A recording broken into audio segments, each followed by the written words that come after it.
Hello বন্ধুরা, সবাইকে happy new year. সবাইকে ইংরেজি নববর্ষের অনেক অনেক শুভেচ্ছা ও ভালোবাসা। ঈশ্বর আমাদের সবাইকে ভালো রাখুক, সুখে রাখুক, সুস্থ রাখুক। আমাদের জীবনের প্রতিটি দিনই অনেক সুন্দর ও সুখময় হোক। তো বন্ধুরা, ইদানিং আমাদের এদিকে প্রচণ্ড ঠান্ডা পড়ছে, রোদের মুখ দেখাই যায় না, আর সারাদিন বাতাস, মৃদু মৃদু বাতাস। তো এখন আছি দোকানে বসে। হিরো গেছে, দোকানের মাল শেষ হয়ে গেছে, মাল কেনার জন্য ধনবাড়িতে। তো আজকে আর দোকান বন্ধ করা হয় নাই। তো এখন আমি দোকানে বসে আছি, মেঘলাও আছে আমার সাথে। তো আজকে তো 1 জানুয়ারি, মেঘলাকে নতুন বই দিছে, দ্বিতীয় শ্রেণীর নতুন বই পাইছে 3টা। কেমন লাগতেছে বই পাই আজকে? ভালো। এখন ভালো মতো পড়াশোনা করতে হবে, খেলাধুলা আর পড়াশোনা করাই তোমার কাজ, এছাড়া অন্য কোনো কাজ নাই। তো বন্ধুরা, বৈশা বৈশা ভাবতেছি যে আজকের দিনে, 1 বছর আগে আজকের দিনে আমার চ্যানেলের $100 কমপ্লিট হয়েছিল, কিন্তু এবার তো 1 বছর হয়ে গেল। $100 তো দূরে থাক, মানে অর্ধেক হয়েছে। এখন আশা করা যায় আগামী আর 1 বছরে আর অর্ধেক হবে। তো যখন 1 বছর $100 হলো, ভাবলাম হয়তো সামনের বছর একটু সময় কম লাগবে, হয়তো তার আগে হবে। কিন্তু আমার এখন আলসেমি, ঠিকঠাক মতো ভিডিও করি না, ভিডিও দিই না। তো একটা কিছুর পিছনে লেগে থাকলে অবশ্যই সেটার থেকে সাকসেস পাওয়া যায়।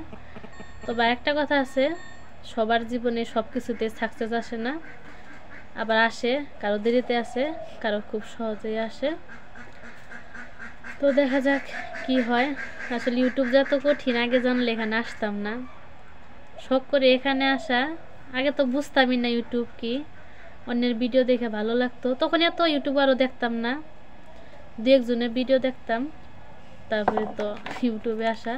তো এখন তো দেখি যে অনেক ইউটিউবার, অনেকেই ভিডিও করে, কিন্তু জানি না শেষ পর্যন্ত কয়জন টিকে থাকতে পারে, এখান থেকে কয়জনের সাকসেস পায়।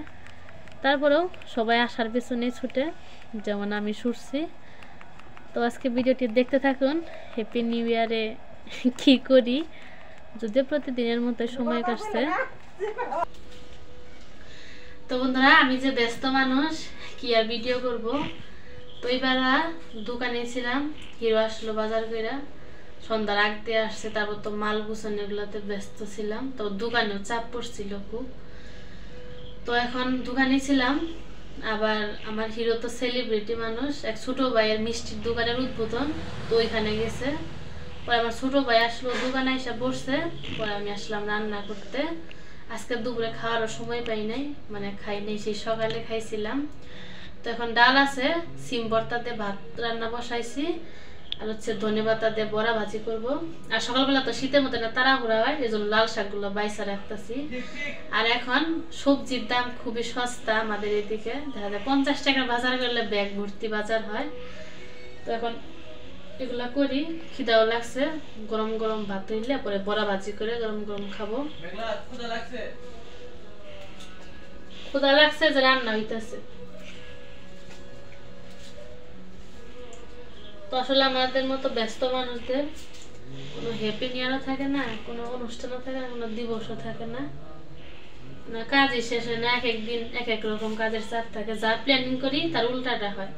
আজকে কথা ছিল যে সবাইকে বাবা পিঠা বানায় খাওয়াবো বছরের প্রথম দিন, কিন্তু সেটা উল্টা হয়ে গেল, কারণ দুপুরে ভাত খাওয়া হয় নাই। এখন আবার হিরো এক জায়গায় গেছে, আবার রান্না করা বা বাবা পিঠা বানানো, দুইটা একবারে সম্ভব না। আবার দুইটা খাওয়ারও তো রুচিও তো লাগে, খাওয়ার মতো ইচ্ছাও লাগে। তো এটা নেক্সট হবে, আজকে ভাতই খাই। আশায় থাকলাম, মানে আশা থাকলো সবাইকে অবশ্যই বানিয়ে খাওয়াবো, কারণ যে পর্যন্ত না বানিয়ে খাবো এ পর্যন্ত শান্তি পাবো না নিজেই।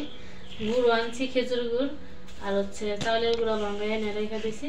তো যখন খুশি তখনই বানিয়ে খাওয়াতে পারবো। তো বন্ধুরা, ধনেপাতা বিভিন্নভাবে খাওয়া যায়, ডাল তরকারিতে খাওয়া যায়, পাটায় বেটে ভর্তা খাওয়া যায়, তো বড়া ভাজিও খাওয়া যায়। তো আজকে প্রথম ধনেপাতা দিয়ে বড়া ভাজি করব। তো একটু পেঁয়াজ ফেলে নিছি। তো গতকালকে 1 আঁটি ধনেপাতা 10 টাকা দিয়ে কিনে আনছিলাম। তো সকালবেলা বাটা করছি, মানে পাটায় ভর্তা করছি, আর এখন বাকিগুলো দিয়ে বড়া বানাবো। তো আজকে প্রথম বানাইতেছি, এর আগে খাইছি, সঠিক মনে করতে পারতাছি না।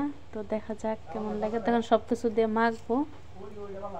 তো পরিমাণ মতো চাউলের গুঁড়া, হলুদ, মরিচের গুঁড়া আর লবণ দিয়ে আর সামান্য পরিমাণে একটু জল দিয়ে মেখে নিতেছি, কারণ চাউলের গুঁড়াটা তো শুকনা, তারপরেও লবণ দিয়ে মাখার পর তখন আবার জল ছাড়ে, তখন একদম লেতা হয়ে যায়।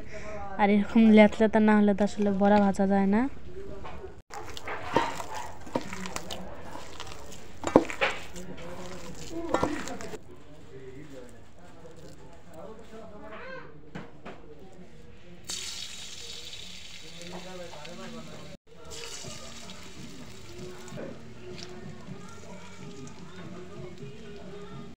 তো 2 দিন ধরে সরিষার তেল দিয়ে সবকিছু রান্না করতেছি।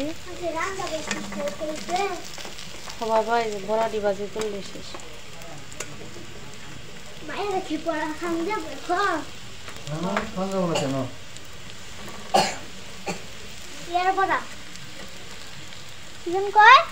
ধন্যবাদ। তুমি খাবা ধন্যবাদ বড়া? কে খাবা কে? তুমি কালকে পুঁই শাকের বড়া খেলে না, আচ্ছা ধন্যবাদ কেন খাবা? শুকনা মরিচ আর সরিষার তেল দিয়ে সিম ভর্তা আর পুরাতন পেঁয়াজের যে পাতা হয়েছে সেটা ভাজি করছি।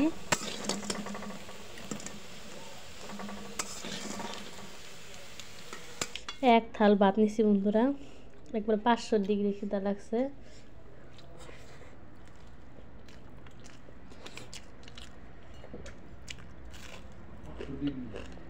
আর বড়াগুলো খেতে অনেক মজা হয়েছে, একদম মসমসে।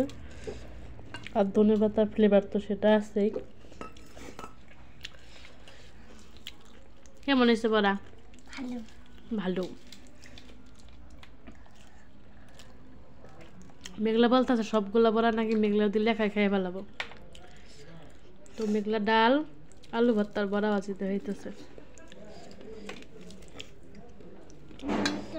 বন্ধুরা মানে মুরগি বিক্রির আগের থেকে তা মুরগি বিক্রির সময় মানে কয়েকদিন ধরে মুরগির মাংস খাইতে এখন ভর্তা ঝাল ভর্তা ভাজি এগুলো খাইতে ভালো লাগতেছে। 2 দিন ধরে দেখা যায় এগুলাই খাইতেছি বেশি। আর শীতের রাতে মানে শীতের দিনে এখন তুই দেখ শীতটা একটু বেশি গরম খাইতে অনেক মজাই লাগতেছে। বন্ধুরা সমস্ত কাজ কমপ্লিট, এখন ঘুমানোর পালা। আজকে আর বেশি কাজ করব না, কারণ আজকে দিনের পর অনেক কাজ করা হয়ে গেছে। তো শীতের রাতে রান্না শেষ করে সব কিছু গুছানো মানে খাওয়া দাওয়ার পর সব কিছু গুছানোটা বেশি কষ্ট হয়ে যায়, জলের কাজ করাটা বেশি কষ্ট হয়ে যায়। তো বন্ধুরা আজকের দিনটা খুবই ভালো কাটলো, যদিও আমি ব্যস্ত থাকতে কাজ করতে বেশি পছন্দ করি, ভালোবাসি। তো বন্ধুরা দিনের শুরুতে না দিন শেষে আপনার দিনটা কেমন কাটলো সেটা ভাবার বিষয়। আপনি মানুষের সাথে কেমন ব্যবহার করলেন আর মানুষ আপনার সাথে কেমন ব্যবহার করলো। তো পরিশেষে এটাই বলতে চাই, আপনাদের জন্য অনেক অনেক শুভকামনা। আপনারা আমাদের জন্য, আমার জন্য, আমার স্বামী সন্তান, আমার সংসার, আমার পরিবারের সবার জন্য দোয়ার আশীর্বাদ করবেন, যেন সবাই সুস্থ থাকে, ভালো থাকে আর সবাইকে নিয়ে আমি ভালো থাকতে পারি আর আপনাদের সাথে আমার দৈনন্দিন কাজগুলো ভিডিও আকারে শেয়ার করতে পারি। তো আজকে ভিডিওটা এই পর্যন্তই। সবাই ভালো থাকবেন, সুস্থ থাকবেন, আবার দেখাবেন নতুন ভিডিওতে। সবাই ভালো থাকা হয় যেন। শুভরাত্রি।